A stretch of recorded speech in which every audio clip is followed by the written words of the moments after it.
रामपुर गांव में एक गरीब ब्राह्मण अपनी पत्नी के साथ रहता था। उसकी पत्नी बहुत लालची, कंजूस और गुस्सैल थी। पंडित अपना घर चलाने के लिए प्रतिदिन दूर दूर तक के गांव में पूजा पाठ कराने जाया करता था, जिससे उसे कुछ पैसे तथा आटा चावल मिल जाता था। पूरे दिन कमाए पैसों को वह शाम को अपनी पत्नी को दे देता था, जिससे उसकी पत्नी घर चलाती थी और थोड़े थोड़े पैसे की बचत भी करती थी। एक दिन पंडित को गांव में घूमते घूमते सुबह से शाम हो गई, लेकिन उसे पूजा सुनने वाला कोई जजमान नहीं मिला, जिसके कारण पंडित को शाम को खाली हाथ ही वापस लौटना पड़ा। पंडित घर आकर देखता है कि पंडितानी आंगन में झाड़ू लगा रही होती है। वह अपने पतिदेव को खाली हाथ देखकर गुस्से से लाल पीली हो गई। उसने आव देखा न ताव झाड़ू से पंडित की पिटाई करना शुरू कर दिया। अब पंडित जी के ऊपर दे दनादन झाड़ू पड़ रही थी, जिसके कारण वह गोल गोल घूम रहे थे। मौका पाते ही पंडित जी भाग निकले, लेकिन पंडितानी भी झाड़ू लेकर उनके पीछे लग गई। पंडित भागकर एक नीम के पेड़ पर चढ़ने लगे।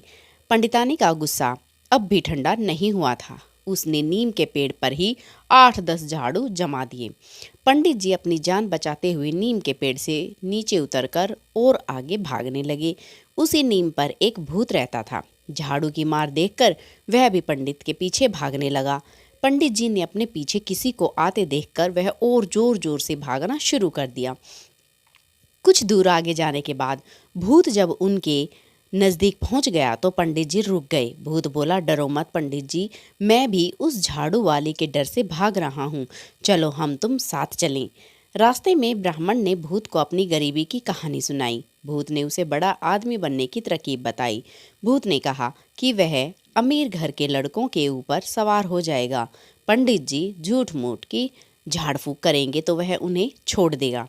इस तरह से पंडित जी देखते देखते अपने आसपास के कई गांवों में सबसे अमीर आदमी बन गए, लेकिन भूत का रहस्य उन्होंने अभी तक किसी को नहीं बताया था। इस तरह से पंडित जी कुछ दिनों में झाड़ फूंक करने के लिए बहुत मशहूर हो गए, लेकिन कहाँ किसी को पता था कि पंडित जी बिल्कुल मूर्ख हैं और यह सब भूत का फैलाया हुआ जाल था। एक दिन भूत ने कहा, पंडित जी, तुमने अब बहुत सारा धन कमा लिया है, तुम अब मेरा साथ छोड़ो। मैं अपने दादा के गांव जा रहा हूँ, लेकिन तुम एक बात हमेशा ध्यान रखना कि अब मैं किसी के ऊपर सवार होऊंगा तो तुम वहाँ मत आना। भूत की बात पंडित को थोड़ा अटपटी लग रही थी, लेकिन पंडित भूत से डरता था, इसलिए उसने उसकी हाँ में हाँ मिला लिया और भूत पंडित के घर से चला गया।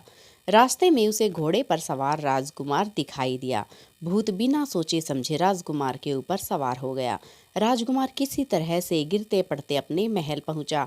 उसकी हालत देख सभी दरबारी उसे उठाकर उसके विश्राम कक्ष में ले गए। राजा अपने बेटे को ठीक करने के लिए बड़े से बड़े वैद्य और झाड़ फूंक करने वालों को बुलाते हैं, लेकिन राजकुमार की तबीयत में कुछ सुधार नहीं होता है। किसी मंत्री के कहने पर राजा पंडित जी को बुलावा भेजते हैं।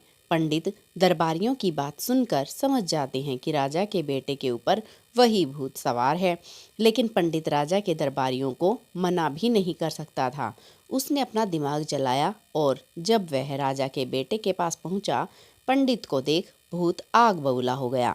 उसने डांटते हुए कहा, तुम्हें मैंने मना किया था, फिर भी तुम यहाँ आ गए।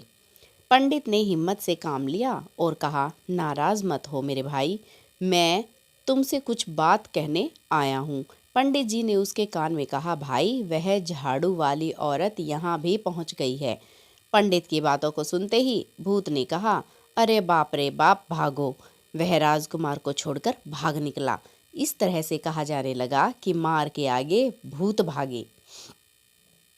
दोस्तों, आपका हमारे चैनल पर आने के लिए धन्यवाद, और अगर आप हमारे चैनल पर नए हैं तो हमारे चैनल को सब्सक्राइब ज़रूर कर लें, ताकि हमारी हर कहानी आप तक पहुंच सके।